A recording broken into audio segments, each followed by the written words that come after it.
Good evening to all of you. जल्दी जल्दी से आ जाइए तो सेशन स्टार्ट करते हैं। बिल्कुल बिल्कुल, गुड इवनिंग। हाँ, आ जाइए आ जाइए आ जाइए। हाँ, फटाफट आ जाइए। हाँ Amrita ji, good evening good evening. हाँ, आ जाइए। हाँ, राजेश जी आ चुके हैं, सुशीला जी आ गई हैं, गुड इवनिंग। मनोज जी नमस्ते, Rakesh ji good evening, doctor Shahnaz Khan good evening. हाँ, Mukesh ji good evening, doctor Surendra Jain good evening good evening. हाँ हाँ, बहुत बढ़िया। आप सभी बहुत जल्दी आते हैं, मुझे बहुत खुशी होती है। मतलब ये तो है कि एक्टिव तो हैं आप लोग कि नहीं, चलना है, क्लास है। हाँ, good evening doctor Preeti Jain. Yes, Sukumar ji good evening, Komal ji, हाँ Komal Singh ji good evening, Faizan ji good evening, doctor हाँ Khurshid ji good evening, Mohammad Arshad ji good evening Jagdish ji, Mahendra ji good evening to all of you. सभी को बहुत बहुत गुड इवनिंग। चलिए, विदाउट वेस्टिंग एनी टाइम हम स्टार्ट करते हैं अपना आज का। सबसे पहले हमने चैप्टर सेकंड एक बार देखा था, मेन मेन पॉइंट्स देखे थे, ठीक है। आज हम उससे रिलेटेड क्वेश्चंस करेंगे ताकि आप लोगों को भी जो थोड़ी क्वारीज है, जो चीजें हैं वो थोड़ी क्लियर हो। हाँ कृष्णा जी गुड इवनिंग। कल सेंड का आपका है क्या?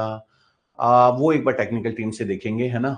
कल मेरा तो आना थोड़ा सा, संडे का मेरा ऑफ रहता है थोड़ा सा, है ना, क्योंकि बहुत रश रहता है तो एक दिन चाहिए होता है, आप समझ रहे होंगे। बहुत सारी चीजें होती हैं जो करनी होती हैं। हाँ कृष्णा जी, हाँ नमस्कार। हाँ हाँ हाँ हाँ।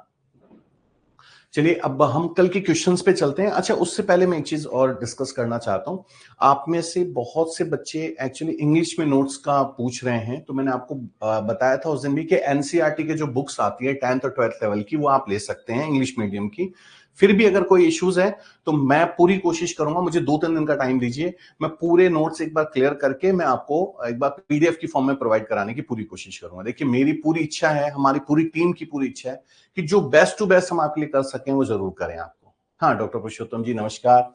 ठीक है, बस एक चीज का ध्यान रखिए, आप लोग रेगुलर बने रहिए, कॉपी पेन हमेशा साथ में रखिए। हाँ, आप में से बहुत से लोगों को ऐसा लग रहा होगा कि यार ये चीज क्या गुजरी, पता ही नहीं चला, है ना, बहुत स्पीड से चली गई कोई चीज। कोई बात नहीं, कुछ तो देखा ही होगा, कुछ तो सीखा ही होगा। बूंद बूंद करके एक दिन घड़ा भी भर जाता है। ठीक है, तो इसीलिए बस बने रहिए। हाँ, आपके नोट्स की इजी टू अंडरस्टैंड, बिल्कुल मैं आपको ऐसे ही दिलाऊंगा, बिल्कुल इजी। और मैं आपको बता रहा हूं, आप मुझसे शायद फर्स्ट टाइम आप में से बहुत से जुड़े होंगे। बाकी आरपीएससी में और जो अपने कंपटीशन एग्जाम राजस्थान लेवल पे आरपीएससी वगैरह करवाती है, उसमें बहुत से बच्चे जानते हैं। तो क्या है कि मेरा पॉइंट टू पॉइंट काम है ना, एक्स्ट्रा नहीं। आपको पॉइंट टू पॉइंट दूंगा, जितने क्वेश्चन उसी हिसाब से। चलिए, पहले हम क्वेश्चंस पे एक बार अब डिस्कशन स्टार्ट करते हैं, क्योंकि आज हमें एक चैप्टर और क्लियर करना है। पहले सेकंड चैप्टर के क्वेश्चन से स्टार्ट करते हैं। हमने देखा था प्राकृतिक सूचक निम्नलिखित में से, और आप हाँ हाँ मैं बिल्कुल नीत जी, मैं करवाऊंगा इंग्लिश मीडियम में, पूरी कोशिश करूंगा। 2-3 दिन का टाइम दीजिए आप, है ना। हाँ हाँ हाँ, देखिए फर्स्ट क्वेश्चन प्राकृतिक सूचक है litmus, phenolphthalein, Maithil red, Maithil orange. कल भी मैंने आपको बताया था कि ये जितने फिनोफ्थेलिन है, मैथिल रेड है, मैथिल ऑरेंज है, ये सब क्या है, सिंथेटिक है ह्यूमन बींग्स का। लिटमस जो है थैलोफाइटा फैमिली, याद रखिएगा, है ना, वहां से लिटमस आता है जो कि प्राकृतिक सूचक है ओके। वर्ड्स को इंग्लिश में नाम दीजिए, ठीक है। हाँ बिल्कुल, मैं पूरी कोशिश करूंगा, है ना। तो नेचुरल इंडिकेटर्स कौन सा है हमारे पास, लिटमस, फर्स्ट क्वेश्चन। सेकंड देखिए, क्षारीय माध्यम में फिनोफ्थेलिन सूचक का रंग होगा। In a base medium phenolphthalein indicators indicate the colour. कैसा कलर दिखाएगा ये? हाँ हाँ हाँ रेणुका जी, ये भी इंग्लिश में देखेंगे, एक बार देखना पड़ेगा एक्चुअली में, अगर होगा तो मैं जरूर कोशिश करूंगा, ठीक है। हाँ हाँ, तो हमने क्या देखा, बेस मीडियम, क्षारीय का मतलब बेस मीडियम में फिनोफ्थेलिन किस कलर का आपको इंडिकेटर देगा, ठीक है। तो आप देखेंगे एसिडिक मीडियम में ये क्या होता है। हाँ राम जी, बिल्कुल सही आपने बताया। और मैं आपको बताऊं, ये जो मैंने चार्ट्स इस चैप्टर्स के करवाए थे उसको अच्छे से कर लीजिएगा, और पिछले 2-3 सालों में जितने भी बड़े लेवल पे एग्जाम्स में चेक कर लीजिएगा, उनमें से ही क्वेश्चंस आते हैं, इसलिए वो चार्ट बेस है, उसको अच्छे से देखिएगा, ठीक है। और यहां देख लीजिए, इसमें ये कैसा रंग दिखाता है, बेस क्षारीय माध्यम में फिनोफ्थेलिन गुलाबी कलर दिखाएगा, ठीक है। और एसिड मीडियम में ये कलरलेस रहता है, कोई कलर नहीं दिखाता, ठीक है, ये ध्यान रखिएगा, ठीक है। नेक्स्ट, आमाशय की अम्लता का उपचार, ये तो कल भी हमने पढ़ा था। आमाशय में अगर एसिडिटी बढ़ जाती है तो कौन सा यूज करेंगे इसमें से?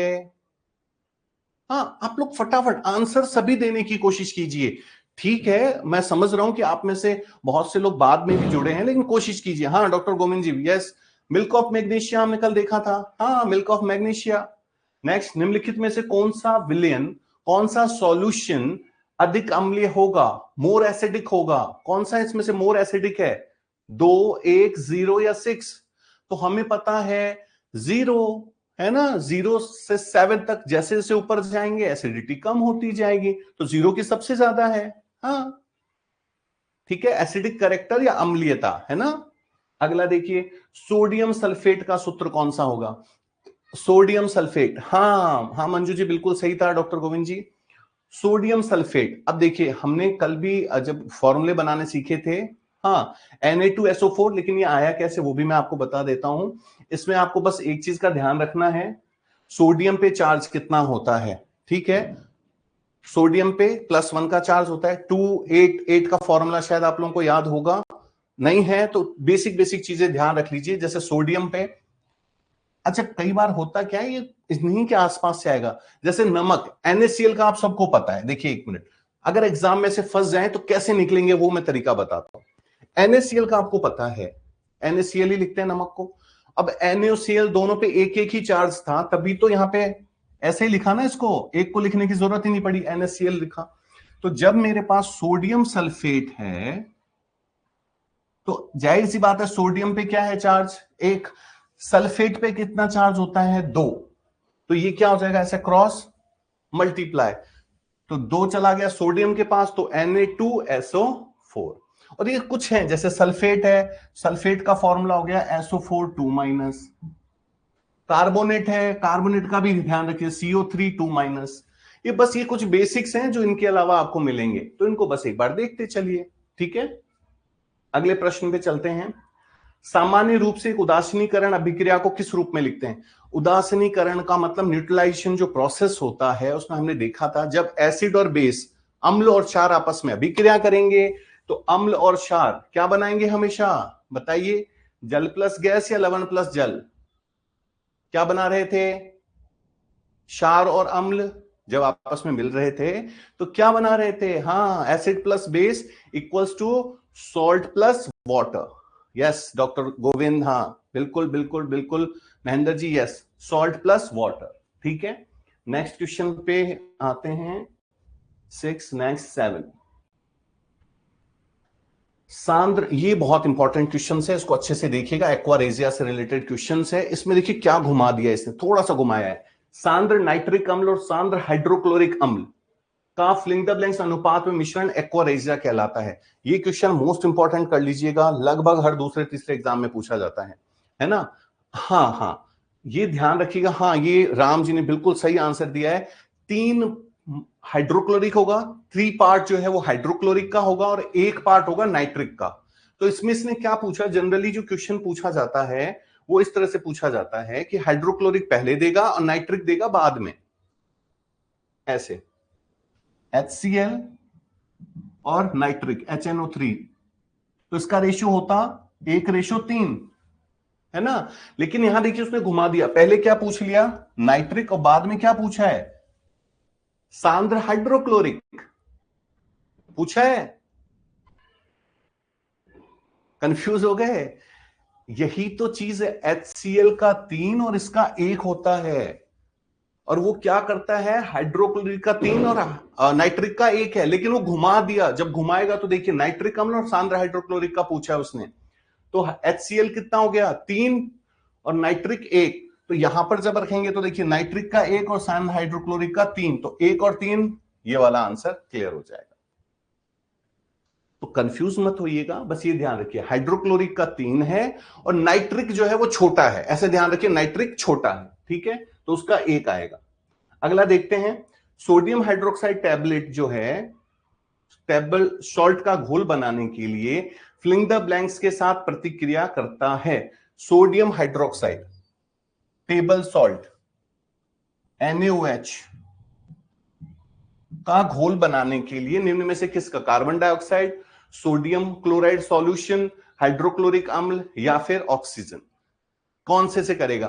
तो जब भी आपने सोडियम हाइड्रोक्साइड NaOH देखा होगा तो इसमें देखिए, हाँ हाँ हाँ, हाइड्रोक्लोरिक अम्ल HCl, क्योंकि हाँ हाँ हाँ हाँ, हाइड्रोक्लोरिक एसिड्स, ठीक है। हाँ, तो बस ध्यान रखिएगा, बेकिंग पाउडर जो होता है वो फिलिंग द ब्लैंक्स और फिलिंग द ब्लैंक्स का मिश्रण होता है।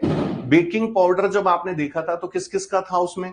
तो ये एक चीज इसमें ये ध्यान रखिएगा, बेकिंग पाउडर में मिश्रण जो आपके लिए आ जाए कि मिश्रण किस किस का था, तो ध्यान रखिएगा ये मिश्रण होता है सोडियम हाइड्रोजन कार्बोनेट और टार्ट्रिक एसिड का, है ना, ये फिक्स है, ये थोड़ा सा ध्यान रख लीजिएगा, ठीक है। हाँ, 9th का बी। नेक्स्ट, वॉशिंग सोडा, कल भी मैंने बात की थी, याद है? वॉशिंग सोडा में कितने जल के अणु थे? वॉशिंग सोडा में कितने जल के अणु थे? 10, 8, 7 या 5? हाँ, 10। यस, ये ध्यान रखिएगा, वॉशिंग सोडा में 10 जल के अणु होते हैं। और मधुमक्खी के द्वारा काटे जाने पर, अच्छा चलिए बताइए, मधुमक्खी के अंदर कौन सा एसिड था? कल हमने बहुत बार डिस्कस किया था, मधुमक्खी के अंदर कौन सा एसिड था? फटाफट 5 सेकंड ही दे पाऊंगा मैं, देखता हूं सबसे पहले कौन आंसर देता है। फॉर्मिक, हाँ राम जी का बिल्कुल, yes doctor Govind, yes yes yes, formic acid, हाँ फॉर्मिक, हाँ फॉर्मिक, हाँ हाँ ठीक है ठीक है ठीक है, हाँ फॉर्मिक एसिड्स, ठीक है, वेरी गुड डॉक्टर आशीष मेगा जी, वेरी गुड। तो अब ये कह रहा है कौन सी चीज आपको राहत देने के लिए उपयोग है, तो जाहिर सी बात है वो एसिडिक है, तो इसमें से बेस देख लीजिए। अब यहाँ पे वॉशिंग सोडा, बेकिंग सोडा, साधारण नमक, तो हमने देखा था क्या देते हैं उसमें, बेकिंग सोडा, ठीक है। अब हम स्टार्ट कर रहे हैं आज अपना नेक्स्ट चैप्टर, ये क्वेश्चंस हो गए चैप्टर 2 के, धातु एवं अधातु, मेटल्स एंड नॉन मेटल्स, ठीक है। मेटल्स और नॉन मेटल्स, हमेशा ध्यान रखिए, जब भी आपके पास इस तरह का कोई भी चैप्टर आ रहा है तो एक एग्जाम्पल दिमाग में रखिए। मेटल में ले लीजिए कुछ भी, आयरन, लोहा, चांदी, सोना, और उसमें क्या क्या करेक्टर दिख रहा है, हाँ दिख रहा है, प्रश्न बताने मजा नहीं आ रहा। हाँ राकेश जी, ऐसा है कि क्या होता है, सबको साथ में लेके चलना पड़ता है ना, तो एक बार डिस्कशन हो गया। अब क्या होगा, जब आपकी टेस्ट सीरीज शुरू होगी, जब क्वेश्चंस की टेस्ट सीरीज शुरू होगी, तब आप लोगों को उसमें रियल पता चलेगा कि आप लोगों ने कितनी चीजें सही की हैं, ठीक है। तो मेटल्स में हम आ रहे थे, मेटल्स और नॉन मेटल। तो धातु का कोई भी एक एग्जाम्पल, जैसे सोना चांदी दिमाग में रख लीजिए, फिक्स कर लीजिए। अब जैसे हमने ले लिया सोना और चांदी, ठीक है, हाँ pH 0 एक्चुअली पॉसिबल नहीं है, बट जो कंडीशंस दी गई थी उसमें सबसे ज्यादा हमने जो पॉसिबिलिटीज है वो किसकी है, चांसेस किसके हैं? हाँ हाँ हाँ हाँ बिल्कुल, D D block, yes yes yes. आप जब देखेंगे SPDF देखेंगे तो उसमें मेटल और नॉन मेटल में जब आप जाएंगे तो आपने देखा होगा मेटल और नॉन मेटल के बीच में मेटेलॉइड्स भी आते हैं, है ना, तो वो फिर अलग केमिस्ट्री में बहुत डीप जाना पड़ेगा। अभी हम आते हैं धातु और अधातु, आप लोगों के सिलेबस में इनकी बेसिक नॉलेज है और उससे रिलेटेड एग्जाम्पल्स है। चलिए, हाँ तो धातु पे मैंने आपको बोला कि मेटल्स का एक एग्जाम्पल आपको ध्यान रखना है, ठीक है। और ये देखिए, प्रकृति में टोटल जो है अभी तक 118 तत्व पाए गए हैं, जिसमें से 92 जो है वो प्राकृतिक है ना, 26 जो है वो उसको संश्लेषित माना गया है। इसमें से धातुओं की संख्या 91 है, हाँ, और अधातुओं की संख्या 22 है, और उपधातु जो है वो 5 होते हैं, ठीक है। राम जी, एक्चुअली क्या है कि आप लोगों के ये ब्लॉक वाला सिस्टम है नहीं तो मैं आपको है ना गाने के साथ कैसे याद करते हैं वो भी फॉर्मेशन है, मैं कोशिश करूंगा कि उसको भी शेयर करवा दूं एक बार, कोई देखना चाहे तो, ठीक है। अब देखिए इसमें, अब हम आते हैं इसमें धातुओं पे, ठीक है। मैंने आपको फिर कहा कि धातुओं को में से कोई एक एग्जांपल, सोना चांदी लोहा, माइंड में रखिएगा तो ये चीजें काफी क्लियर हो जाएंगी, ठीक है। सबसे पहली चीज, धातुएं जो होती हैं वो धन वैद्युति होती हैं, पॉजिटिव चार्ज होते हैं ये, ठीक है। तो पॉजिटिव चार्ज होता है इनके ऊपर, आपने देखा होगा कि जितने भी धातु होते हैं उनके ऊपर, जैसे एल्यूमिनियम, अच्छा इसमें से कोई सा भी एक एग्जांपल ध्यान रख लीजिए। मान लीजिए आपको नहीं पता लोहे का चांदी का क्या प्लस है या माइनस है, एल्यूमिनियम का तो पता है प्लस चार्ज होता है ना, तो लगभग इस पे ध्यान रखिएगा, प्लस चार्ज मतलब ये धन वैद्युति होते हैं, पॉजिटिवली चार्ज होते हैं ये, ठीक है। इनके संयोजी कोश मतलब valence shell, outermost shell, valence shell में 1 2 या 3 इलेक्ट्रॉन्स होते हैं, ठीक है, लाइक +1 +2 +3, ठीक है। और ये जाहिर सी बात है कि ये पॉजिटिव क्यों हुए हैं, जब ये इलेक्ट्रॉन का त्याग करेंगे, ठीक है, इलेक्ट्रॉन जब ये निकाल देंगे तो धनावेशित हो जाएंगे, पॉजिटिवली चार्ज हो जाएंगे, ठीक है। हाँ, ये इलेक्ट्रॉन त्याग करके, और ये क्या करना चाहते हैं, मेनली इनका काम क्या है कि ये अपनी बैलेंसिंग बनाना चाहते हैं। और जब आप इसका विद्युत अपघटन करेंगे, देखिए सारा आंसर इसी पे है, पॉजिटिव चार्ज है, तब जब आप विद्युत अपघटन करेंगे तो ये किस पे जाएगा, कैथोड पर, क्योंकि कैथोड क्या होता है, नेगेटिव, नेगेटिव चार्ज होता है ना, हाँ, octet rule, yes octet rule. तो ये कैथोड नेगेटिव होता है, तो ये जितने भी पॉजिटिव हैं सब किस पे जाएंगे, कैथोड पे जाएंगे, ठीक है। एग्जाम्पल सोना, चांदी, शीशा, लोहा, पारा, ये सब आपको पता है, बस ये चीज ध्यान रखिएगा, ये पॉजिटिवली चार्ज होता है, ठीक है। अगला आते हैं, इनके भौतिक गुण देख लीजिए। कमरे के ताप पर तो ठोस रहते हैं। अब यहां पर मेन कहानी शुरू होगी, ध्यान रखिएगा, इनके जो अपवाद हैं, मींस एक्सेप्शंस, ठीक है, हाँ, यस, नोवेल गैस कॉन्फ़िगरेशन, बिल्कुल सही है आपकी बात। अब देखिए फिजिकल स्टेट, भौतिक अवस्था अगर आप देखेंगे तो जनरली ये क्या होते हैं, ठोस होते हैं, कमरे में देखा होगा आपने, ठोस अवस्था में मिलते हैं। लेकिन पारा जो है, मरकरी जो है, वो कमरे के ताप पे कौन सी अवस्था में होता है, द्रव अवस्था में। तो ये पूछा जाता है बहुत बार कि कौन सा ऐसा मेटल है जो कमरे के ताप पर क्या है, लिक्विड, लिक्विड फॉर्म में है, द्रव अवस्था में है, तो मरकरी है ना। मेलेबिलिटी या आघात वर्ध्यता, इसको आप हथौड़ों से पीट पीट के पतली चादर में भी चेंज कर सकते, देखा होगा ना लोहे का, और इनको तो उसको पीट पीट करके बिल्कुल शीट में बदल देना, वो उसके आघात वर्ध्यता है। हाँ, नेक्स्ट डक्टिलिटी, इनको खींच खींच कर पतले तार के फॉर्म में भी कर सकते हैं। इसका एग्जांपल ध्यान रखिए, जैसे 1 ग्राम सोने से 2 किलोमीटर लंबा तार बनाया जा सकता है ना, कितना है, हाँ हाँ हाँ बिल्कुल, 1 ग्राम सोने से 2 किलोमीटर लंबाई का तार बनाया जा सकता है।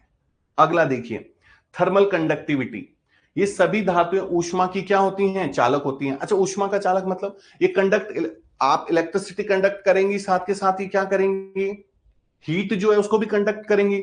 लोहे को अगर आप गर्म करेंगे तो गर्म अगर यहां से कर रहे हैं तो दूसरे पार्ट तक पहुंचेगा ना वो, तो इसीलिए ये क्या करते हैं, थर्मल कंडक्टिविटी भी का काम भी करते हैं, है ना। और इनमें सबसे अच्छे कौन से होते हैं, सिल्वर और कॉपर, है ना। हाँ, अच्छा, इसमें देखिए मैं फिर कह रहा हूं, एक्सेप्शन याद रखिएगा, अपवाद देखिए, लेड और मरकरी ऊष्मा के कुचालक हैं, ये दोनों क्या है, ऊष्मा के कुचालक हैं, जबकि बाकी सारे क्या होते हैं, कंडक्टिविटी है, ये नॉन कंडक्टर्स हैं। कौन कौन से, लेड और मरकरी। आगे विद्युत चालकता देखिए, अब जाहिर सी बात है धातुओं में विद्युत चालकता तो जा सकती है, लोहे पे करंट लगा के देखेंगे तो लोहे में तार में जाएगा ना करंट, तो पास होगा, तो उसी को क्या बोला, इलेक्ट्रिक कंडक्टिविटी, है ना। सर्वश्रेष्ठ कौन सा है, चांदी और तांबा। आप देखेंगे जो सोलर लाइटों की जो इतनी ज्यादा कॉस्ट होती है, उसका कारण यही होता है कि उसकी जो वायरिंग होती है उसमें चांदी यूज में आता है, क्योंकि वो क्या होता है, इलेक्ट्रिक, बहुत अच्छा इलेक्ट्रिक कंडक्टिविटी का काम करता है। तो चांदी और जो तांबा है वो सबसे ज्यादा इलेक्ट्रिक कंडक्टिविटी होते हैं, दूसरे क्रम पर सोना, एल्यूमिनियम वगैरह ये सब आते हैं। परंतु फिर इसका एग्जाम्पल ध्यान रखिए, एक्सेप्शन या अपवाद, ग्रेफाइट अधातु होते हुए भी ये इलेक्ट्रिक कंडक्टिविटी का काम करता है, यानी ये विद्युत चालकता का काम करता है ग्रेफाइट, ठीक है। क्यों करता है, ग्रेफाइट के जो 6 बैलेंसिंग होती है उसमें से एक पॉइंट खाली रहता है, ठीक है, जो खाली पॉइंट है वहां से वो इलेक्ट्रिक कंडक्टिविटी कर लेता है। तो ये एक अधातु होते हुए भी ग्रेफाइट जो है वो क्या करता है, विद्युत का सुचालक है या इलेक्ट्रिक कंडक्टिविटी का काम करता है, ठीक है। अगला, गलनांक और क्वथनांक, मेल्टिंग पॉइंट और बॉइलिंग पॉइंट तो हमें पता है, ये सॉलिड फॉर्म में है तो इनका बॉइलिंग पॉइंट और मेल्टिंग पॉइंट क्या होगा, बहुत ज्यादा होगा। लेकिन फिर हाँ, हाँ लेकिन प्रतिरोध कैसे करता है, हाँ, खुशबू जी ने कुछ पूछा है, खुशबू जी थोड़ा एक्सप्लेन कीजिए क्या पूछना चाह रहे हैं आप, तब तक देखिए। हाँ, चेन तो होता है ना, हाँ, लोहे में होगा ना, आयरन में भी इलेक्ट्रिसिटी कंडक्ट तो होती ही होगी, होती है ना। अगर आपने देखा होगा बारिश के टाइम में, जैसे हमारे लोहे के दीवार, लोहे के जो गेट वगैरह होते हैं उसमें कई बार करंट आ जाता है, क्यों आ जाता है, क्योंकि वो क्या कर रहे हैं, इलेक्ट्रिसिटी कंडक्ट कर रहे हैं वहां पर, है ना। गलनांक क्वथनांक में देखिए इनके हाई होंगे, सॉलिड फॉर्म में है तो जाहिर सी बात है इनके जो बॉइलिंग पॉइंट होंगे, मेल्टिंग पॉइंट होंगे, बहुत हाई होंगे। लेकिन इसका एक्सेप्शन, अपवाद ध्यान रखिएगा, गैलियम और सीजियम का गलनांक कम होने के कारण ये हथेली पर रखते ही पिघल जाते हैं। आप लोगों को मैंने जो कहा था कॉपी पेन लेके बैठना है, उसका कारण ये है कि ये जो एक्सेप्शन है, ये तो देखिए सबको पता है कि इनके ज्यादा होंगे, गलनांक और क्वथनांक, मेल्टिंग पॉइंट और बॉइलिंग पॉइंट। अब लोहे को मैं उबालने बैठूंगा तो बहुत ज्यादा होगा ना, नहीं होगा, बहुत ज्यादा इसका मेल्टिंग या बॉइलिंग पॉइंट होगा, मेल्ट में भी और उसके बॉयल में भी। लेकिन एक्सेप्शन क्या है? तो एक्सेप्शन ध्यान रखिए हमेशा, जैसे इसका कौन सा है, गैलियन और सीजियन, ये ध्यान रखिएगा, ये हथेली पर रखते ही पिघल जाते हैं। ऐसे आपको जो मेन मेन पॉइंट है कॉपी में लिखते चलना है, ठीक है। अगले पॉइंट पे आते हैं, घनत्व या डेंसिटी, ठीक है। अब इनका जितने भी क्या हमारे पास मेटल्स हैं, उन सभी की जो डेंसिटी होती है वो बहुत ज्यादा होती है, ठीक है। लेकिन, है ना, लेकिन आपको एक चीज और ध्यान रखना है, इसमें एक ऑस्मियम होता है जो सबसे भारी धातु है, ये अंडरलाइन कर लीजिएगा, ऑस्मियम इसमें सबसे भारी धातु है। हार्डनेस देखें, जनरली ये सारे ही क्या होते हैं, बहुत ज्यादा कठोर होते हैं, हार्ड होते हैं, ठीक है। लेकिन इसका भी उदाहरण, हाँ हाँ बिल्कुल टिक करते चलिए शिवराज जी, बहुत बढ़िया काम कर रहे हैं। अब देखिए यहां पर ये बहुत बार पूछा गया है, सोडियम, पोटेशियम, लिथियम, ये सारी धातुएं मुलायम होती हैं, इनको आप चाकू से भी काट सकते हो। अब सोचो कोई पूछ लेता आज के पहले आपसे कोई क्वेश्चन कि क्या कोई एक ऐसा धातु है जिसको आप चाकू से काट सकते हो, तो आप क्या सोचते, नहीं, पॉसिबल ही नहीं है। लेकिन है, सोडियम, पोटेशियम और लिथियम, ये ध्यान रखिएगा तीनों, ठीक है।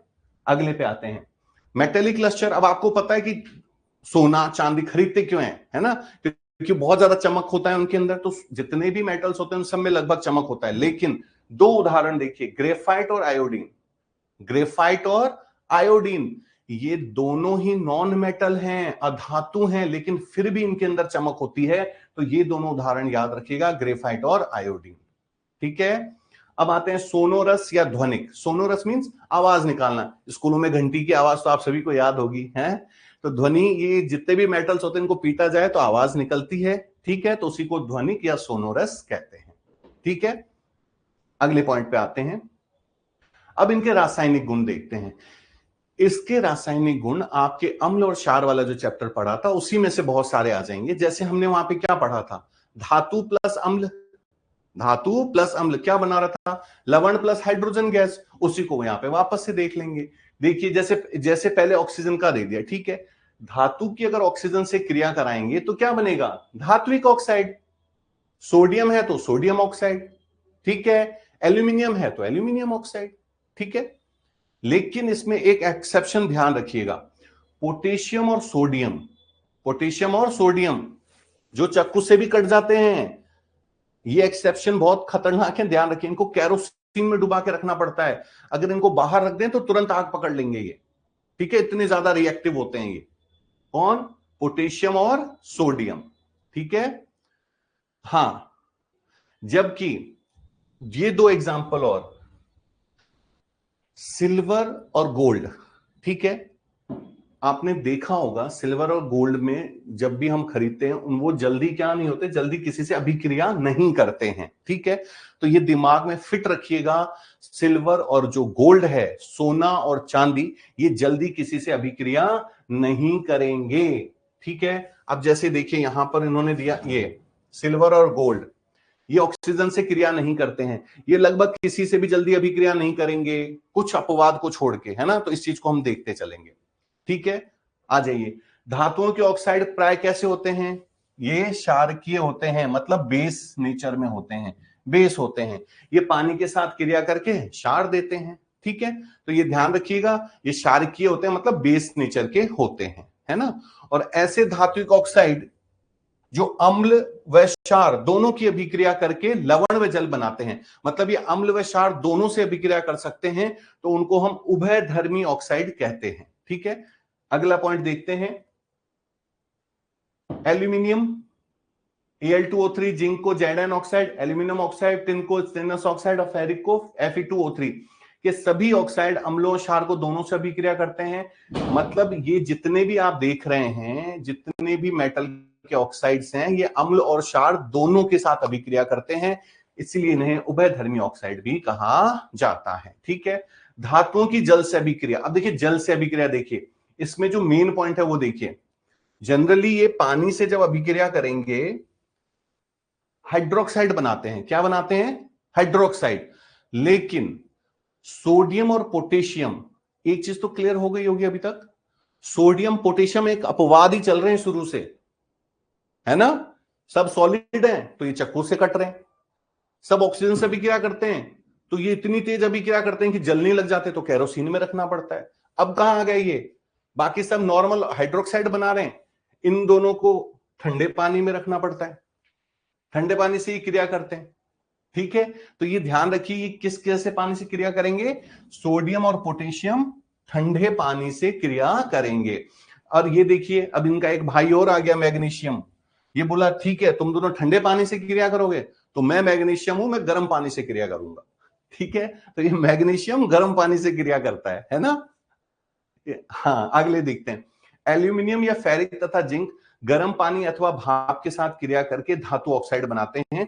प्लस देखिए गर्म पानी के साथ ये तीन और आ गए, तो मैग्नीशियम, एल्यूमिनियम, फेरिक और जिंक, ये तीनों गर्म पानी से क्रिया करके धात्विक ऑक्साइड बना लेते हैं। ठीक है, जबकि लेड, कॉपर, सिल्वर, गोल्ड जल के साथ कोई भी क्रिया नहीं करते हैं। ये पानी वाला क्वेश्चन, हाँ नहीं नहीं नहीं, पानी में नहीं लगते फैजान जी। तो ये क्या करते हैं, उनका जब तक सोडियम के कैरेक्टरिस्टिक्स रहेंगे तब तक ही वो चलेगा। ठीक है, हाँ हाँ, तो ये ध्यान रखिए, ये लेड, कॉपर, सिल्वर और गोल्ड, फिर देखिए सिल्वर और गोल्ड अपवाद में आ गए ना, ये जल्दी किसी से अभिक्रिया नहीं करते हैं, उनके साथ साथ लेड और कॉपर भी है। इसके लिए मैंने सीरीज वाला भी इसमें लिया, वो सीरीज वाला आपको मैं बता दूंगा, वो अच्छे से लर्न कर लीजिएगा। ठीक है, अगले पॉइंट पे आते हैं। अब देखिए अम्ल से अभिक्रिया, मैंने शुरू में ही बात की थी, जब भी अम्ल से अभिक्रिया करेंगे तो क्या बनाएंगे, लवण तथा हाइड्रोजन गैस। ठीक है, तो धातुओं के साथ क्रिया करके क्या बनाते हैं, लवण प्लस हाइड्रोजन गैस। ये देखिए जैसे मैग्नीशियम का उदाहरण आ गया, तो क्या बना रहा है, magnesium chloride plus hydrogen gas. ठीक है, अगला देखते हैं। हाँ, धातुएं नाइट्रिक अम्ल के साथ अभिक्रिया करके हाइड्रोजन गैस उत्सर्जित नहीं करता, क्योंकि यह अम्ल प्रबल ऑक्सीकारक है। तो ऑक्सीकारक समझ गए, और हमने बात की थी ऑक्सीकरण और अपचयन की, तो जो ऑक्सीकरण का कार्य करवाएंगे वो ऑक्सीकारक, जो अपचयन का काम करवाएंगे वो अपचायक। ठीक है, हाँ, लैब से कुछ बच्चों ने ना सोडियम चुराया था उनकी जल गई थी, बिल्कुल सही बात है। आपके जब 12th में प्रैक्टिकल वगैरह करवाते हैं तो वहां पर केमिस्ट्री लैब में ये होता था पहले, आजकल तो अवेलेबल ही नहीं करवाते, तो वो क्या पानी में फेंकते थे सोडियम को, उसमें आग लग जाती थी, है ना? अब देखिए मैग्नीशियम तथा मैग्नीज तनु नाइट्रिक अम्ल के साथ क्रिया करके हाइड्रोजन गैस उत्सर्जित करते हैं, ये सब देखने की कोई जरूरत नहीं है। एक्वारेजिया अभी मैंने बात की थी इससे पहले आपको, हाँ अच्छा, एक्वारेजिया जो है इसको प्रबल संक्षारक बोला जाता है, मतलब इसमें कुछ भी चीज डाल दीजिए तो आप देखेंगे इवन गोल्ड और सिल्वर तक को ये गला सकता है। ठीक है, हाँ हाँ हाँ हाँ हाँ,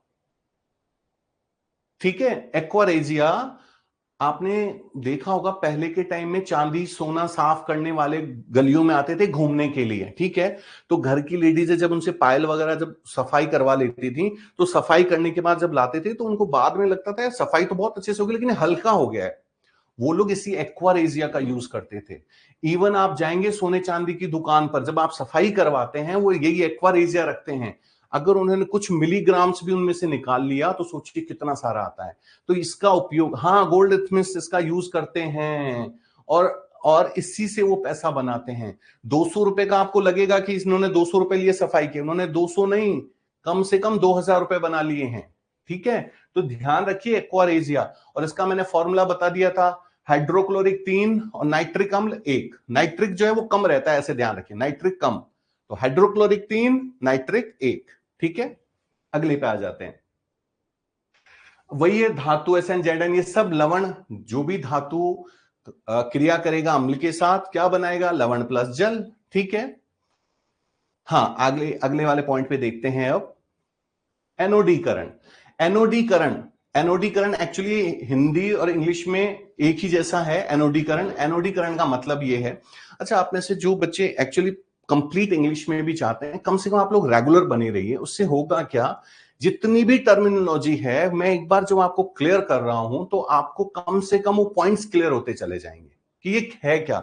जैसे एनोडीकरण क्या है, एनोडीकरण एक प्रोसेस है जिसमें हम क्या करते हैं, एल्यूमिनियम को अगर वैसे ही आपने छोड़ दिया तो वो क्या होगा, उसके ऊपर धीरे धीरे धीरे धीरे है ना, जैसे लोहे पे जंग लगनी शुरू हो जाती है वैसे उसकी सतह खराब होनी शुरू हो जाती है।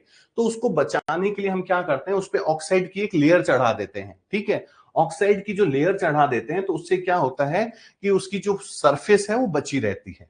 ठीक है, तो ये जो ऑक्साइड की जो उस पे लेयर चढ़ाने का काम है, ऑक्साइड की एक पतली परत का निर्माण करते हैं हम, ताकि उसको हम संक्षारण से बचा सकें, हम उसको धीरे धीरे जो नुकसान हो रहा है उससे बचा सकें। तो उसकी उसी प्रोसेस का नाम है एनोडीकरण। ठीक है, इसके लिए क्या किया जाता है, जिस भी एल्यूमिनियम को आपको क्या करना है, जिसके ऊपर ऑक्साइड की लेयर चढ़ानी है, हाँ हाँ हाँ बिल्कुल बिल्कुल बिल्कुल मोहम्मद जी सही बता रहे हैं आप। कूलर वगैरह पे जो आपने देखा होगा, जो उसमें व्हाइट व्हाइट कलर का जो कवरिंग हो जाती है वो ऑक्साइड की चढ़ाते हैं ताकि उसमें जंग नहीं लगे, जल्दी है ना, खराब नहीं हो। तो इसके लिए क्या करते हैं, एल्यूमिनियम की एक साफ वस्तु को एनोड बनाते हैं। एनोड पे कौन सा चार्ज होता है, हमेशा ध्यान रखिए पॉजिटिव। ठीक है, और कैथोड पे क्या होता है, माइनस। ठीक है, फिर हम क्या करते हैं, सल्फ्यूरिक अम्ल का विद्युत अपघटन करते हैं। तो सल्फ्यूरिक अम्ल का जैसे ही विद्युत अपघटन करेंगे तो इसमें से जो भी ऑक्साइड निकलेगा, ऑक्साइड क्या है, ऑक्साइड का मतलब ओ माइनस चार्ज, तो ये माइनस किस पे जाएगा, वहां से एनोड पे। तो एनोड पे ऑक्सीजन की एक लेयर चढ़ती चली जाएगी और इसी प्रोसेस को हम क्या बोलेंगे, एनोडीकरण। ठीक है, एनोडीकरण क्लियर हो गई अब आपके। हाँ, सक्रियता श्रेणी, ये देखिए,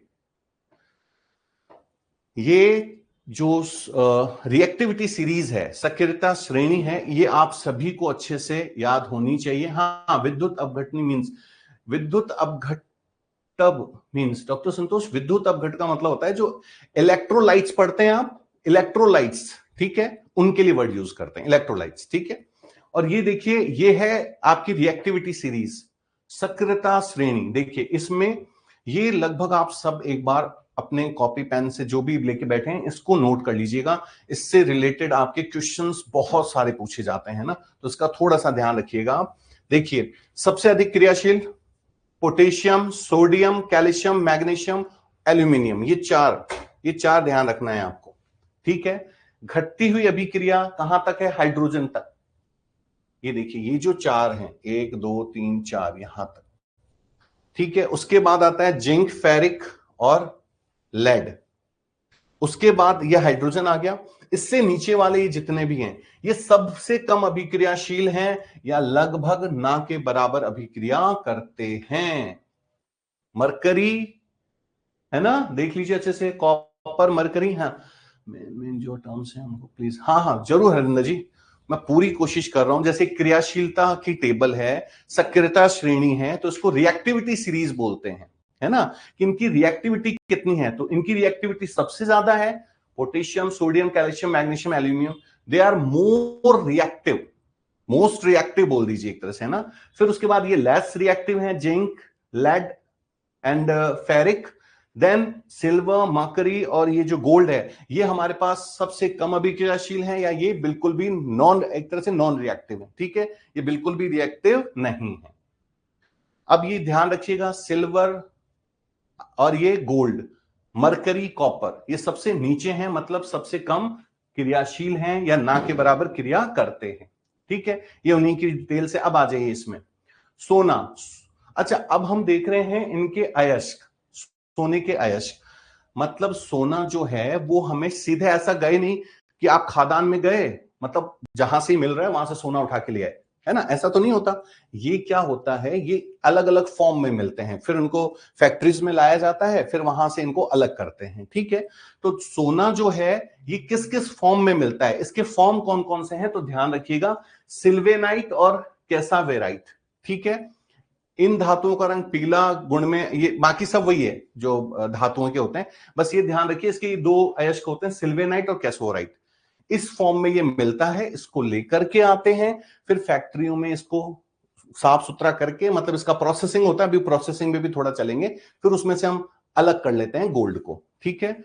24 कैरेट आपने आजकल देखा होगा, 24 कैरेट और 22 कैरेट, तो ये तो हमें पता है कि 24 कैरेट है तो प्योर गोल्ड है, लेकिन अधिकतर 22 कैरेट ही मिलता है। 22 कैरेट गोल्ड होता है और उसमें 2 पार्ट्स होता है, वो तांबा होता है, ठीक है। अब आ जाइए सिल्वर पे। सिल्वर किस किस फॉर्म में मिलता है? तो सिल्वर मिलता है सिल्वर ग्लास, रूबी सिल्वर, है ना, ये नाम याद रखिएगा, हान सिल्वर और स्टेफेनाइट, ठीक है, इनमें ये हमें मिलता है। सिल्वर ब्रोमाइड हमने फर्स्ट चैप्टर में पढ़ा था, हाँ सिल्वर ब्रोमाइड हमने पढ़ा था, फोटोग्राफी में भी ये काम में आता है। हाँ, और हाँ ठीक है, अब देखिए एल्यूमिनियम। एल्यूमिनियम कौन कौन से फॉर्म में मिलता है, इसके अयस्क कौन कौन से हैं? बॉक्साइट, ठीक है, फ्लैशलाइट, अब इसका प्रयोग एल्यूमिनियम के चूर्ण का प्रयोग फ्लैशलाइट फोटोग्राफी में भी किया जाता है, मेनली बॉक्साइट। इसका जो अयस्क है ये जो हमें मिलेगा वो किसमें मिलेगा? बॉक्साइट के फॉर्म में। फिर उसको वहां से लेकर के आएंगे, फिर उसको हम फैक्ट्रीज में उसमें से साफ करेंगे, फिर उसमें से एल्यूमिनियम अलग कर देंगे। आयरन के कौन कौन सी फॉर्म में मिलेगा? देखिए हेमेटाइट, मैग्नेटाइट, आयरन पायराइट, ठीक है। हाँ, और इसकी 3 किस्में, ढलवा लोहा, पिटवा लोहा और इस्पात, ठीक है। अब इसमें क्या होता है, कार्बन की मात्रा के आधार पर कैसे कैसे होते हैं? मृदु, मध्यम और अधिक कार्बन युक्त, ठीक है। 3 टाइप होते हैं उसका, इसके, है ना, मीडियम साइज, है ना, लो साइज, मीडियम साइज आयरन, और मोर कार्बन कंटेनिंग आयरन, ठीक है। अब आते हैं कॉपर में, तांबा। तांबे के अयस्क सल्फाइड। अच्छा, आप लोग आज बने हुए हैं, तो इस चैप्टर से मैंने 2 इंपॉर्टेंट बताए, एक तो रिएक्टिविटी सीरीज बताइए आपको, है ना, और लास्ट में एक और, मैं जाने से पहले एक और आपको बता के जाऊंगा, एक और ऐसे ही चार्ट, उस चार्ट को एक बार अच्छे से कर लीजिएगा, एग्जाम्स में लगभग उसमें से क्वेश्चंस आने के पूरे चांसेस रहेंगे, तो लास्ट तक बने रहिएगा कि क्या क्या चल रहा है, ठीक है। हाँ, तांबे की देखिए, कॉपर पायराइट और कॉपर ग्लांस, क्यूप्राइट और मेलेकाइट, ये इसके अयस्क होते हैं। ये नाम अच्छे से ध्यान रखिएगा, जैसे क्यूप्राइट है, मेलेकाइट है, क्योंकि इसमें तो देखिए कॉपर कॉपर आ रहा है तो आप पकड़ लेंगे कॉपर यानी तांबा, लेकिन क्यूप्राइट और मेलेकाइट ये नाम थोड़े से अलग हैं, है ना, तो ऐसे नामों का ध्यान रखिएगा। तो ये कुछ फॉर्म थे, मतलब ये अयस्क के प्रकार हैं जिनसे हम क्या प्राप्त करते हैं? तांबा, कॉपर, गोल्ड, सिल्वर, ये सब प्राप्त करते हैं। अब आते हैं महत्वपूर्ण धातुएं, ये हमने अभी कर लिया है। अब हम आते हैं आयनिक यौगिक पे, ठीक है। धातु से अधातुओं में इलेक्ट्रॉन के स्थानांतरण से बने यौगिकों को आयनिक यौगिक या वैद्युत संयोजक कहते हैं। इसमें होता क्या है, जनरली देखिए, जो धातु होते हैं, अच्छा आप लोगों में से जिनको मैं ये भी एक चीज बताता हूं, जिनको कंपैरिजन करने में दिक्कत होती है, जैसे धातु और अधातु है, तो आप क्या कीजिए, धातु के कैरेक्टर्स याद रखिए, अधातु को रहने दीजिए। क्यों? धातु के सारे उल्टे कैरेक्टर अधातु के हो जाएंगे, समझ रहे हैं? क्योंकि आप जब दोनों को कर लेंगे तो फिर कंफ्यूज हो जाएंगे। और जब भी कोई टॉपिक कर रहे हैं तो दिमाग में एक को लेके चलिए, उसका उदाहरण, जैसे लोहा, मैंने स्टार्टिंग में कहा था मेटल चल रहा है तो लोहा दिमाग में रखिए, ठीक है। तो ये आयनिक यौगिक का मतलब क्या है, हमने देखा कि जो क्या थे, मेटल्स थे, मतलब धातुएं जो होती हैं वो पॉजिटिव चार्ज होती हैं, तो अधातु कौन से चार्ज होंगे? नेगेटिव। तो इस तरह से जो नेगेटिव का और पॉजिटिव का आपस में जो दोनों जब मिलते हैं तो आयनिक यौगिक या वैद्युत संयोजकता इसको बोला जाता है, ठीक है। हाँ, आयनिक यौगिक सामान्यतः जल में घुलनशील होते हैं तथा केरोसिन, पेट्रोल आदि में अविलय होते हैं। इसके मेन पॉइंट पे आते हैं, ठीक है, ये कोई इशू नहीं। धातुओं की प्राप्ति देखिए, अब धातु जब हम वही बात कर रहे हैं, मेटल्स को जब आप लेने जाते हैं, ठीक है, तो आप कहां से लेकर के आते हैं? तो सबसे पहले आप इसको जहां से लेकर के आते हैं, मतलब जहां पर ये मिलता है, जनरली पहाड़ों में मिलता है, तो वहां से जब हम तत्वों यौगिकों को जो लाते हैं उसको हम क्या कहते हैं? खनिज। क्या कहते हैं हम उसको? खनिज कहते हैं, ठीक है। पृथ्वी की प्रकृति में लाए जाने वाले तत्वों या यौगिकों को क्या कहा जाता है? खनिज कहा जाता है, ठीक है। वे प्राकृतिक खनिज जिनसे किसी धातु का निष्कर्षण किया जाता है उन्हें अयस्क कहते हैं, है ना। आप प्राकृतिक खनिज ले आए, मिनरल्स है ना, मिनरल्स राकेश जी, तो मिनरल्स को जब आप ले आए, है ना, उसको जब आप क्या करेंगे? साफ करेंगे, तो उसमें से फिर उसका अयस्क निकलेगा। जैसे सोना है तो सोने का, चांदी है तो चांदी का, ठीक है। कुछ स्थानों पर कोई विशेष धातु की मात्रा खनिजों से बहुत ज्यादा मिलती है, तो इन खनिजों को क्या कहा जाता है? अयस्क। मैंने अभी बोला आपको, सिंपल सा ध्यान रखिए, जैसे सोना है तो जाते ही सोना नहीं मिलेगा, वो किसी ना किसी से अभिक्रिया करके रहेगा, है ना, तो उसको हम क्या कहते हैं? अयस्क। ठीक है, हाँ हाँ हाँ ठीक है। राकेश जी, अयस्क का एक बार मैं इंग्लिश वर्ड देखना पड़ेगा क्या था ये, है ना, मैं देख के आपको बता दूंगा। ठीक है, अब हम अगले पे आते हैं। हाँ, धातुओं की प्राप्ति हमने देख लिया, इसके बाद था सक्रियता श्रेणी हमने देख ली। ये देखिए, अब ये जो हमें जो मिलते हैं पदार्थ, ठीक है, जैसे मैंने आपको, हाँ, और yes yes yes yes yes yes yes, अयस्क को और बोलते हैं, राम जी ने बिल्कुल, हाँ और होता है, बिल्कुल ठीक है ना, हाँ हाँ। नहीं, मेटेलॉइड्स नहीं होगा, वो तो मेटेलॉइड्स जो होते हैं उनमें धातु और धातु दोनों होते हैं, है ना, उनको बोलते हैं और बोलते हैं, अयस्क का और आएगा, हाँ और है, ठीक है, हाँ गोविंद साहू जी, बिल्कुल बिल्कुल, हाँ हाँ, खनिज ओर्स होते हैं, हाँ मिनरल सोर्स बोलते हैं। अब देखिए, अयस्क जो आपको मिला, ठीक है, जो और आपको मिला, वो किस किस में मिल सकता है? देखिए, जब हमने देखा था बहुत अधिक अभिक्रियाशील थे, याद कीजिए, पोटेशियम, सोडियम, ठीक है, तो वो किस फॉर्म में मिलेंगे? इसको मैं थोड़ा सा बड़ा कर देता हूं, देखिए, अरे ये और छोटा ही हो गया, हाँ,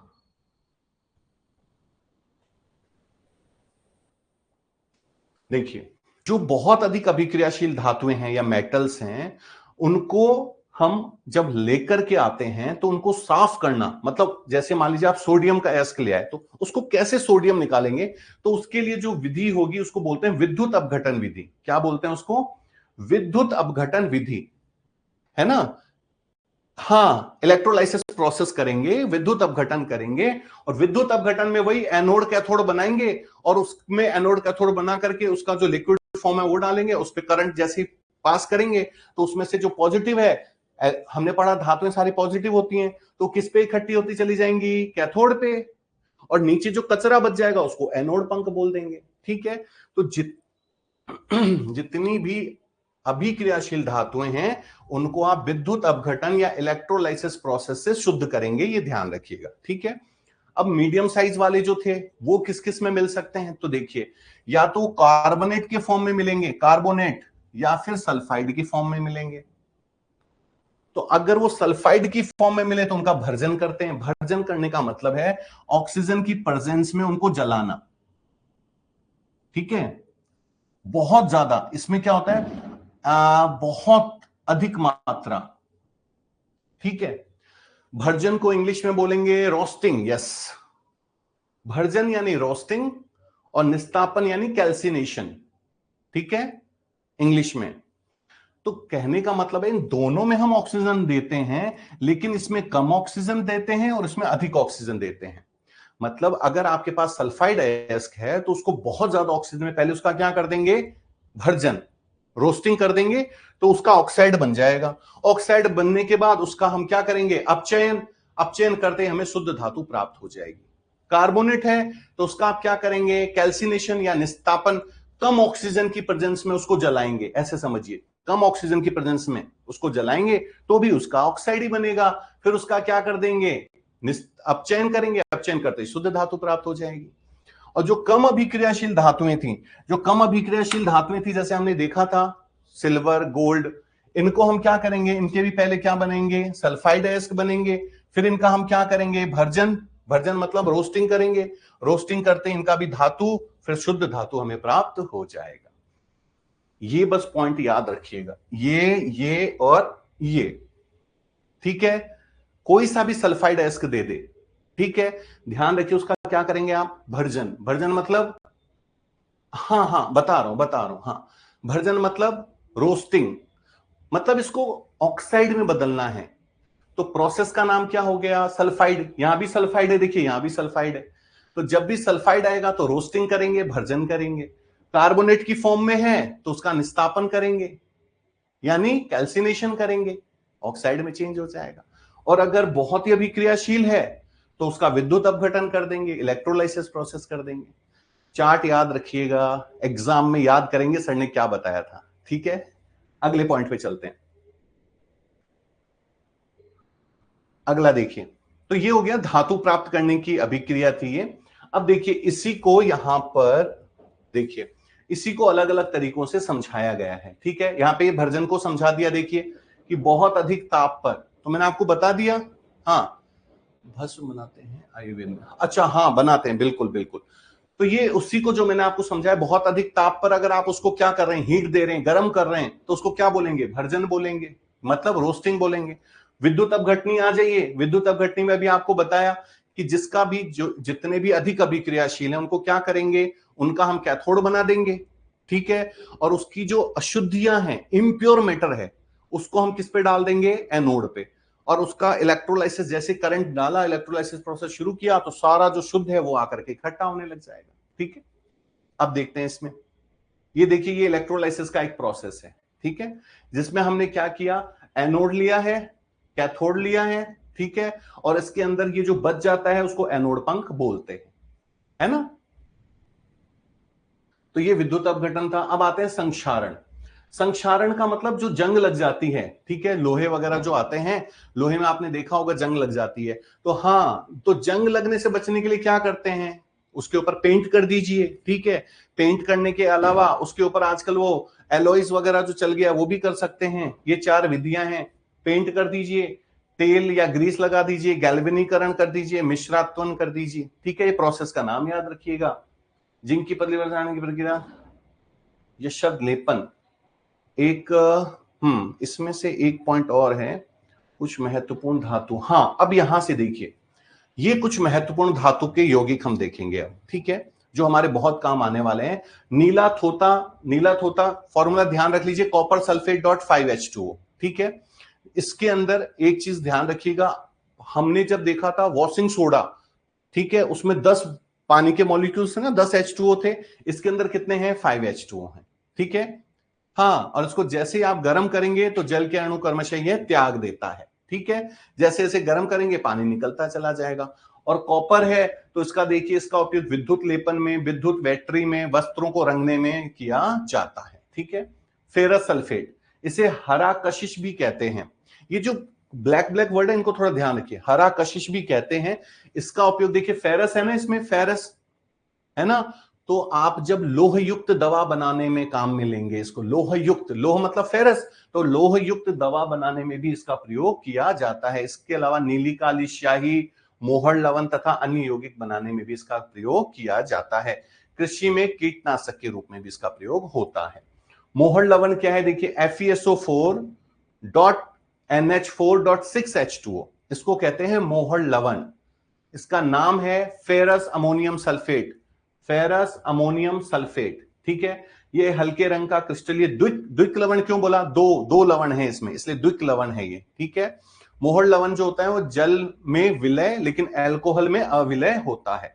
ठीक है, इसका उपयोग देखिए कहां कहां, अब जाहिर से मोहर लवण है तो कलर में, कलर करने में, जैसे कलर, हाँ कलर करने में, नीली स्याही में, कपड़ा उद्योग में, वस्त्र उद्योग में, इनमें इसका प्रयोग किया जाता है। अब आते हैं कैल्शियम ऑक्साइड। ये सफेद सरंध्र ठोस है जो कि जल में शीघ्रता से विलय होकर के, कैल्शियम ऑक्साइड है ना, पानी में घुलता है और ये आवाज करता है। मैंने उस दिन भी बताया था ना, पहले के टाइम पे जो लेकर के आते थे चूने का पत्थर, उसमें ये कैल्शियम ऑक्साइड ही होता था, वही आवाज करता था। 2 दिन पहले मटके में डाल देते थे। हाँ हाँ हाँ हाँ हाँ। अब देखिए इसका उपयोग कहां कहां होता है, तो सीमेंट, मोटार, ब्लीचिंग पाउडर, कांच के क्षारों के रूप में, चीनी के शोधन के लिए किया जाता है। ठीक है, हाँ, रंजकों वगैरह में भी किया जाता है। अब देखिए कैल्शियम हाइड्रोक्साइड, बुझा हुआ चूना, है ना, ये सफेद कलर का पाउडर होता है, हाँ, रंग चढ़ाने में भी, यस। अब कैल्शियम हाइड्रोक्साइड पे आए हम, है ना, इसे जलीय विलयन चूने का जल भी कहते हैं। बुझे हुआ चूने को, चूने के दूध का कलर होता है ना, इसमें व्हाइटिश कलर होता है, इसलिए इसको देखो चूने का दूध भी ये कहलाता है ना। इसका उपयोग भी मोटार में, कांच में, ब्लीचिंग पाउडर के निर्माण में, सफेदी करने में भी कैल्शियम हाइड्रोक्साइड का प्रयोग किया जाता है। अब आज ये कैल्शियम कार्बोनेट, मार्बल, चूना पत्थर, खड़िया आदि के रूप में पाया जाता है। ये जो मार्बल है, चूना पत्थर है, खड़िया, जो आप देखते हैं चूना पत्थर व्हाइटिश कलर होता है, वो कैल्शियम कार्बोनेट के कारण ही होता है। ठीक है ना, डोलोमाइट के रूप में ये मैग्नीशियम कार्बोनेट के साथ भी पाया जाता है। यह श्वेत रवेदार पाउडर है जो जल में लगभग अविलय है, जल में ये विलय नहीं होता है और इसमें से CO2 मुक्त होता है। इसका उपयोग संगमरमर का आपको पता ही है, मार्बल का घरों में, फैक्ट्रियों में इनके लिए किया जाता है। है ना, इसका प्रयोग किया जाता है। अब आते हैं जिप्सम। ये हमने पहले वाले चैप्टर में भी पढ़ा था कि कैल्शियम में जिप्सम, ठीक है, इसमें 2 H2O है। जब इसमें से पानी निकाल देंगे हाफ H2O बच जाएगा तो प्लास्टर ऑफ पेरिस हो गया। जिप्सम में 2 है वाटर के मॉलिक्यूल्स, देखिए 2 H2O है, 1.5 निकाल दीजिए तो हाफ H2O बच जाएंगे। ठीक है, तो जिप्सम का प्रयोग तो कहां कहां है? जिप्सम का प्रयोग जो होता है वो जनरली प्लास्टर ऑफ पेरिस को बनाने में ही होता है। ठीक है, और प्लास्टर ऑफ पेरिस का कहां कहां प्रयोग है? सफेद रंग का, हाँ, चिकना पाउडर होता है, जैसे हड्डियां वगैरह टूट जाती हैं उनके जोड़ बनाने में। प्लास्टर ऑफ पेरिस घरों में कलर वगैरह व्हाइटिश करने में। ठीक है ना, तो कैल्शियम सल्फेट ये आधा जल का अणु, ध्यान रखिएगा, आधा होता है इसके अंदर। ठीक है, अगला पॉइंट देखते हैं। ये देखिए जिप्सम है 2H2O, जैसे इसको गर्म किया इसमें से पानी निकलेगा तो ये क्या, ये कैल्शियम सल्फेट का है, सॉरी जिप्सम का, एक मिनट, हाँ कैल्शियम सल्फेट का। ठीक है, हाफ H2O इसमें लिखना चाहिए था, ठीक है कोई बात नहीं, हाफ H2O ध्यान रखिए, प्लास्टर ऑफ पेरिस में हाफ H2O होगा। ठीक है, और जो जिप्सम होगा उसमें 2 H2O होंगे। ठीक है, हड्डियों वगैरह में। अब ये देखिए मिश्र धातु, मैंने आपको कहा था एक क्वेश्चन लगभग जिसके 90% आने के चांसेस हैं, ये वाला आपको करना है। ये लगभग मैं पिछले 16 साल से टीचिंग लाइन में हूं। ठीक है, कंपटीशन एग्जाम्स में जब भी जनरल साइंस के क्वेश्चन पूछेंगे आप खुद भी चेक कीजिएगा, है ना, आजकल यूट्यूब अवेलेबल है, ठीक है, गूगल्स अवेलेबल है, आप वहां पे सर्च कीजिएगा, जो भी रिसेंटली पेपर्स हो रहे हैं हर 2-3 पेपर में एक क्वेश्चन इसमें से आता है। इसमें ये परसेंटेज नहीं आता, सिंपल सा है। पीतल है, पीतल किस किस का संगठन, पीतल किस किस से मिलकर बनता है? कॉपर और जिंक। ठीक है, ऐसे ही कांसा किसका है? कॉपर और टिन। अब यही आप कंफ्यूज हो जाते हैं कि कांसे में क्या डाला और पीतल में क्या डाला, है ना। दोनों में कॉपर तो ठीक है, इसमें जिंक है और इसमें टिन है। ठीक है, जर्मन सिल्वर, कॉपर, जिंक और निकल, है ना, ध्यान रखिए। रोल गोल्ड आते हैं ना आजकल नकली के, वो जो सोने चांदी के, उसमें कॉपर, एक मिनट, हाँ, रोल्ड गोल्ड में कॉपर और एल्यूमिनियम। ठीक है, अगला गन मेटल, गन मेटल में क्या क्या है? कॉपर, जिंक और टिन। कॉपर, जिंक और टिन। परसेंटेज याद नहीं करनी, मैं फिर कह रहा हूं, आएगा एक क्वेश्चन। हाँ डियो, बिल्कुल आपने सही पकड़ा है, इसमें से मैं बता रहा हूं ना, मेरा एक्सपीरियंस जो है वो मैंने आपको बताया है, और मैं जितने इंपॉर्टेंट क्वेश्चंस बताते जा रहा हूं, एक बार जिनमें से भी आपके पास कम टाइम है या सही में आपको लग रहा है कि नहीं मुझे इतना नहीं, मुझे तो 5-6 क्वेश्चन अटेम्प्ट करने, इंपॉर्टेंट वाले पार्ट जरूर कर जाइएगा। ठीक है, शास्त्र में है ना, रेशो है, हाँ, तो बस आपको बहुत अच्छे से खुशबू जी याद हो जाएगा फिर ये। तो देखिए गन मेटल में कॉपर, जिंक और टिन। मुंटुस धातु जो होता है कॉपर और जिंक से। शोल्डर, टिन और शीशा, टिन और शीशा। इसमें जो सबसे ज्यादा पूछा जाता है वो ये पीतल और कांसा, है ना, तो ये टेबल आप लोग बहुत अच्छे से याद कर लीजिएगा। ठीक है, फिर ये इसी के बारे में डिटेल है, ये सारी चीजें हम बस वो टेबल कर लीजिए, बाकी ये सब उसी में है। अब हम थोड़ा सा धातुओं का देख लेते हैं। ठीक है, अधातु जो होते हैं, अभी मैंने आपको बताया जो धातु था उसका ऑपोजिट है। ठीक है, वो ठोस होते थे, सॉलिड फॉर्म में थे, तो ये सॉलिड फॉर्म में नहीं होते हैं, ये भंगुर होते हैं, मतलब आसानी से टूट जाते हैं। ठीक है, उनमें चमक होती है तो इनमें चमक नहीं होती, लेकिन कुछ जो एक्सेप्शन थे, हमने अपवाद देखे थे, है ना, तो वो अपवाद क्या थे? अपवाद वो होते हैं जिनको हम क्या कहते हैं? एक्सेप्शन। तो वो एक्सेप्शंस आपको याद रखने, जैसे ग्रेफाइट हमने देखा था, है ना, कि जो धातु होते हैं वो विद्युत के चालक होते हैं, मतलब इलेक्ट्रिसिटी कंडक्ट करते हैं। ठीक है, तो नॉन मेटल्स होते हैं वो इलेक्ट्रिसिटी कंडक्ट नहीं करते ना, लेकिन ग्रेफाइट करता है ना, तो एक्सेप्शन याद रखिएगा। ठीक है, अब अधातुओं के ये सारे गुण हैं। ठीक है, अब देखते हैं, ये देखिए अधातुओं के प्रकार। अधातुओं में जैसे ठोस फॉर्म में कौन कौन है? कार्बन है, सल्फर है, फास्फोरस है और आयोडीन है। अच्छा, इसमें ये ध्यान रखिएगा, द्रव अवस्था में कौन सा मिलता है? ब्रोमीन, है ना। गैस अवस्था में कौन सा मिलता है? हाइड्रोजन, ऑक्सीजन, क्लोरीन और ओजोन, है ना, ये तीनों कौन से मिलते हैं? गैस अवस्था में। अब आते हैं उपधातु, ऐसे तत्व जिनमें धातु और अधातु, अभी आपने एक वर्ड बोला था ना, मेटेलॉइड्स, उपधातु। ठीक है, जिनके अंदर मेटल और नॉन मेटल इन दोनों के गुण मिलते हैं, वो होते हैं उपधातु। ठीक है, इनकी संख्या 7 है। कौन कौन से हैं? Beryllium, silicon, arsenic, antimony, germanium, tellurium और पोलिनियम। ये 7 हैं जिनको हम क्या कहते हैं? उपधातु कहते हैं। ठीक है, हाँ, बोरोन जो है वो कॉस्मिक रे स्पेक्ट्रम द्वारा प्राप्त किया जाता है तथा इसका उपयोग नाभिकीय रिएक्टर में किया जाता है, बोरोन का नाभिकीय रिएक्टर में, ठीक है। बुलेट प्रूफ जैकेट बनाने में किया जाता है, ये ध्यान रखिएगा, ठीक है। बोरेक्स का उपयोग गालक के रूप में, बोरेक्स मन का परीक्षण में भी किया जाता है, जल के मृदकरण में भी इसका प्रयोग किया जाता है, ठीक है। जर्मेनियम और गैलीनियम आर्सेनाइड अर्धचालक के रूप में सोलर सेल, फोटोडायोड ट्रांजिस्टर में भी इसका प्रयोग किया जाता है, जर्मेनियम और गैलियम का, ठीक है। ये अर्धचालक के रूप में काम में आते हैं। हाँ, अब देखते हैं इससे रिलेटेड कुछ क्वेश्चंस, ठीक है ना। फटाफट आप लोग भी साथ दीजिए, फटाफट हम देखते हैं अब जो हमने पढ़ा है हमें कितनी कुछ चीजें समझ में आई, ठीक है। सबसे पहले जीवाश्म ईंधन जलने पर मुक्त होने वाले कार्बन, नाइट्रोजन, सल्फर के ऑक्साइड, फिलिंग द ब्लैंक्स होंगे, क्या होंगे? कार्बन, नाइट्रोजन, ये सब क्या है? कार्बन नाइट्रोजन क्या है? नॉन मेटेलिक, अधातु। धातु क्या बना रहा था? धातु क्या बना रहा था? क्षारीय। तो ये क्या बनाएंगे? अम्लीय। शुरू शुरू में हमने पढ़ा, ध्यान दीजिए, कि जो मेटल्स थे वो क्या बना रहे थे? क्षारीय। तो ये क्या बनाएंगे? अम्लीय। हाँ, उभयधर्मी का सृष्टि जी मीनिंग होता है मेटेलॉइड्स। सॉरी, नहीं, उभयधर्मी, एक मिनट रुक जाइए।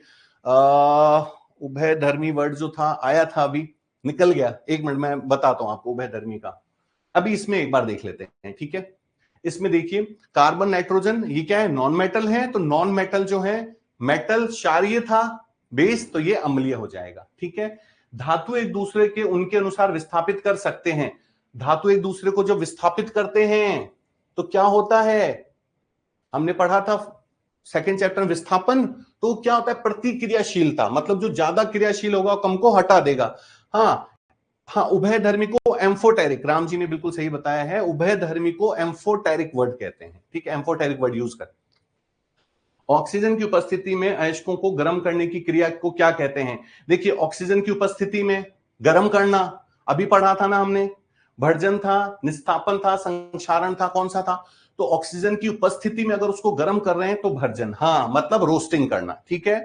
फिलिंग द ब्लैंक्स एकमात्र धातु है जो तरल अवस्था में है। तरल अवस्था में कौन सा है? अभी पढ़ा था हमने, ब्रोमीन।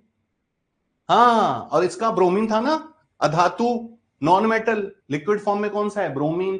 धातुओं को बिना तोड़े पीट पीट करके पतली चादर बना देते हैं।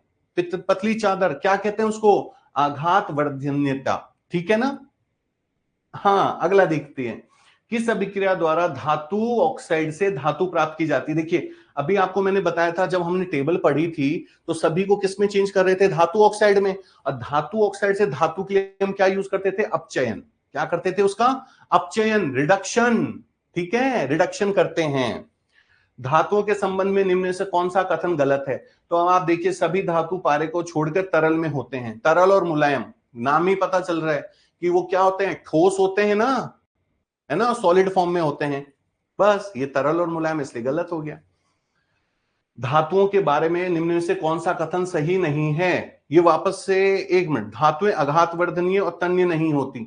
अब ये देखिए, ये तो ऐसी चीजें जो हमने खूब पढ़ा है कि धातुएं तन्य होती हैं। एक हमने देखा था, सोने को कितना लिया था? 1 ग्राम, उससे 2-2 किलोमीटर तक की तार बन रही है ना। तो इसका तो वैसे ही दिख रहा है। कौन सी धातु में खुले में रखने पर तुरंत आग जल जाती है? बताइए, इसका आंसर नहीं देखेंगे आप। कौन सी धातु है खुले में रखते ही आग पकड़ लेती है? अपवाद पढ़ा था ना, फटाफट बताइए। नहीं, ऐसे सी नहीं, नाम बताइए क्या था? हाँ, सोडियम, बिल्कुल। ये देखिए, इसमें सोडियम और पोटेशियम, ठीक है ना। हाँ, अगला देखिए, निम्न में से किस धातु को चाकू से काटा जा सकता है? फिर वही आ गया, सोडियम, चाकू से काट सकते हैं ना। धातु का वह गुण कौन सा है जिसके कारण उसे तार के रूप में उसको फैला सकते हैं? तन्यता, ठीक है ना। हाँ, मेलिबिलिटी, मेलिबिलिटी है ना इंग्लिश में। सोल्डर, देखिए आ गया, सोल्डर के घटक क्या हैं? तो हमने अभी आपको बताया, सोल्डर किसका था? लेड प्लस स्टेनलेस स्टील, ठीक है ना, स्टेन, एसएन। तो लेड पीबी प्लस एसएन का ये घटक होता है कौन? सोल्डर। इन दोनों को मिलकर बनाया जाता है।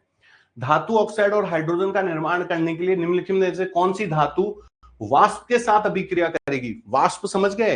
पानी का जो भाप होता है, भाप से कौन अभिक्रिया करेगा? एल्यूमिनियम करेगा। पानी वाला जब हमने देखा था, ठीक है। निम्नलिखित में से कौन सी धातु कमरे के तापमान पर तरल लिक्विड फॉर्म में कौन से रहता है? तो आपने पारा, ये तो सबको लगभग आता होगा, पारा है ना, थर्मामीटर में जो यूज होता है। अगला देखते हैं, निम्न कौन सी धातु ठंडे या गर्म पानी के साथ प्रतिक्रिया नहीं करती? ठंडे या गर्म से नहीं करती। अभी हमने देखा भाप से, भाप से कौन कर रहा था? एल्यूमिनियम। तो मतलब ये गर्म और ठंडे दोनों से नहीं करेगा। ठीक है। कौन सी धातु सबसे अधिक अभिक्रियाशील है? तो इसमें से आपको वो टेबल मैंने बोला याद कर लीजिए। ठीक है, तो इनमें आप जब टेबल के हिसाब से देखेंगे तो कौन सा है? कैल्शियम। लास्ट, कौन सी धातु उच्च तापमान पर भी ऑक्सीजन के साथ प्रतिक्रिया नहीं करती? तो प्रतिक्रिया नहीं करने में सोना चांदी, याद रखिए इसमें ऑप्शन में एक चांदी दे रखा है, ये आपका आंसर हो गया। तो आज हमने third chapter metal and non metal clear किया। जो इंपॉर्टेंट बताए हैं उनको दिमाग में रखिएगा। अगले टॉपिक में नया चैप्टर जनरल साइंस का लेके आएंगे। ठीक है, तब तक आपका बहुत सारा ध्यान रखिए, है ना, और बहुत सारी मेहनत करते जाइए, है ना, रिजल्ट्स जरूर आएंगे। ठीक है, मैं भगवान से यही प्रे करता हूं कि आप लोग जो मेहनत कर रहे हैं आप लोगों का सिलेक्शन जरूर हो, है ना, और आप लोग याद रखें कि ठीक है हम भी किसी धीरज सर से, हेमंत जी सर से पढ़ा करते थे, तो अच्छा लगता है, हम लोगों को खुशी होती है कि कोई बच्चा सेलेक्ट होता है तो बहुत खुशी होती है दिल से, बताएं आपको। चलिए मिलते हैं अगले टॉपिक में, तब तक के लिए गुड नाइट, अपना बहुत सारा ध्यान रखिएगा।